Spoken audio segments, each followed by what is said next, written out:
Good evening, visitors. Welcome to the Australian War Memorial's last post ceremony. My name is Craig Burrell, and joining us today from the Australian Army is Warrant Officer Class 1, Joanne Davey. We welcome the veterans who have served, those that are still serving, and the families that love and support them. We acknowledge the members of RSL and Services Clubs Associations, RSL Victoria and RSL Queensland, who are watching the broadcast of this ceremony across Australia. During this evening's ceremony, wreaths will be laid at the base of the pool of reflection by visitors to the memorial. If you're able, please stand and join in singing the national anthem.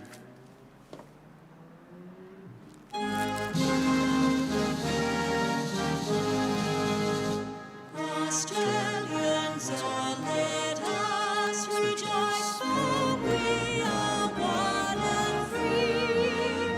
We've golden soil and wealth for toil, our home is girt by sea. Our land abounds in nature's gifts, all beauty rich and rare.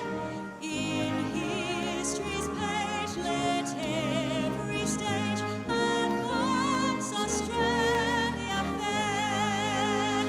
In joyful strains then let us sing, advance Australia fair.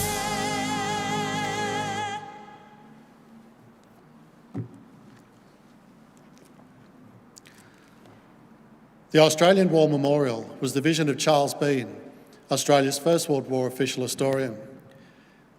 Bean landed with the Australian troops on Gallipoli and stayed with them at the front through to the end of the war. The idea of this national memorial and museum came to him at Pozières, France, in the depths of the bloody fighting of 1916.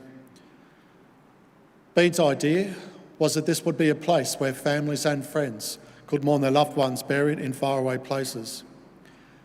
It would also be a place that could help all Australians understand what these men and women had endured and what they had done for us. Bean's vision, to which we remain true, is best expressed as inscribed in the entrance to the memorial's galleries. Here is their spirit, in the heart of the land they loved, and here we guard the record which they themselves made. Tonight, we will read the story behind just one of those on the Roll of Honour, which lists the names of more than 102,000 men and women who have given their lives for us in war and on operations for more than a century. But first we present a lament, Flowers of the Forest. Wreaths or floral tributes will now be laid at the base of the pool of reflection.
Today we remember and pay tribute to Lance Corporal Herbert Gordon Akhurst.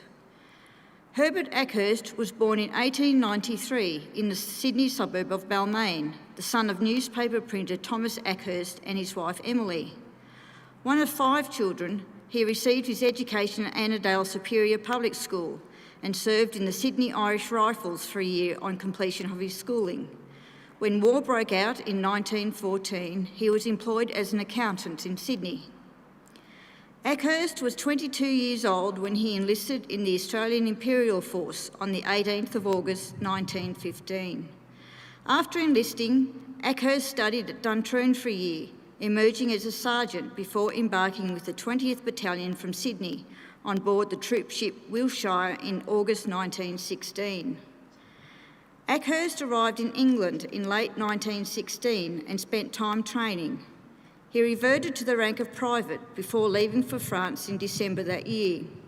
He joined his unit in January 1917 and was stationed around Albert in the Somme region of northern France.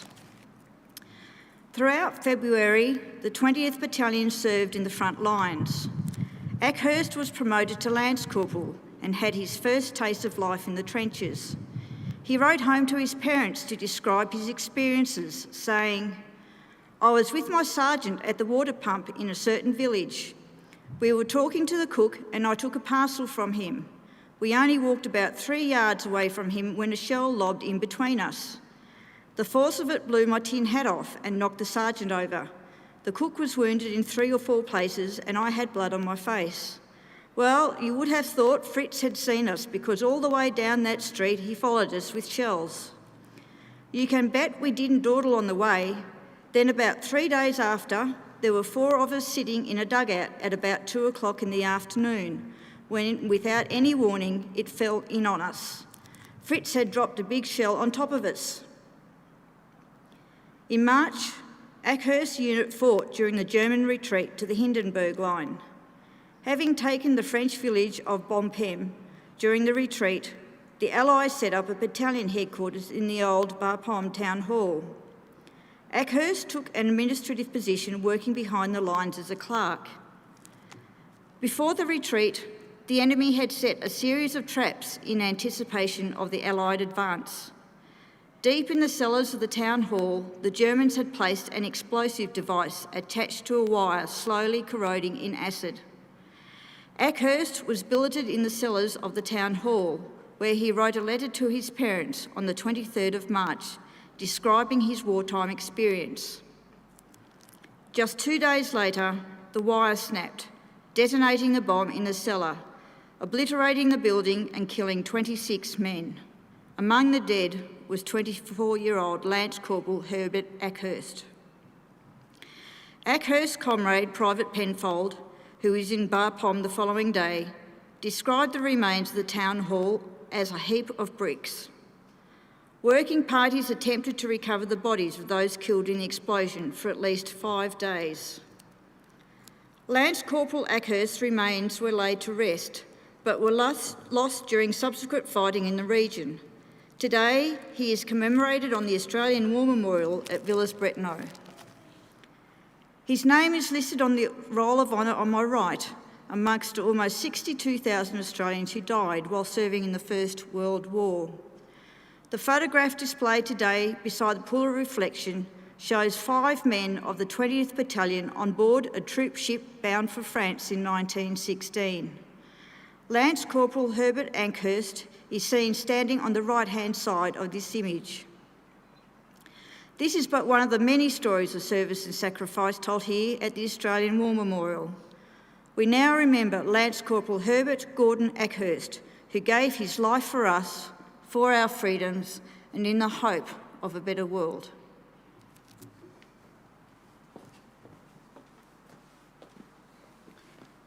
Please stand for the ode and the sounding of the last post.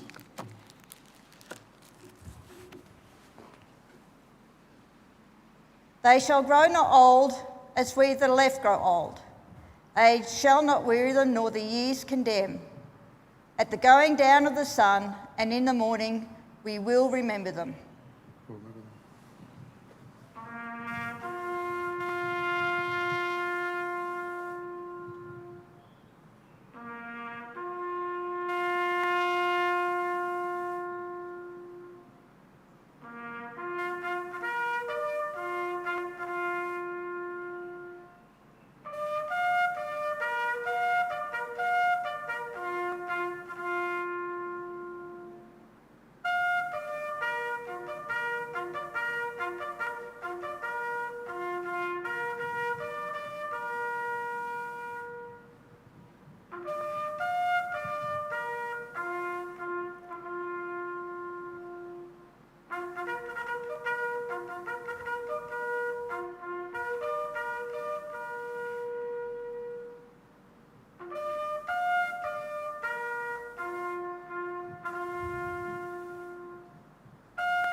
Lest we forget. Lest we forget.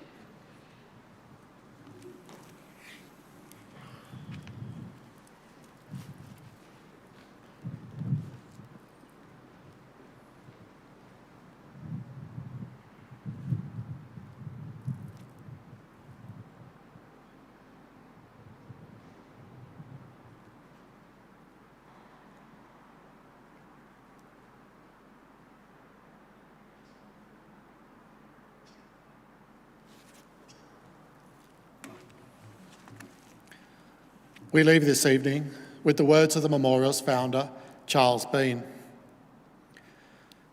Many a man lying out there at Pozieres or in the low scrub at Gallipoli, with his poor, tired senses barely working through the fever of his brain, had thought in his last moments, well, it's over. But in Australia, they will be proud of this. Ladies and gentlemen, that concludes the last post ceremony. We thank you for visiting the Australian War Memorial, and we wish you all a very good evening.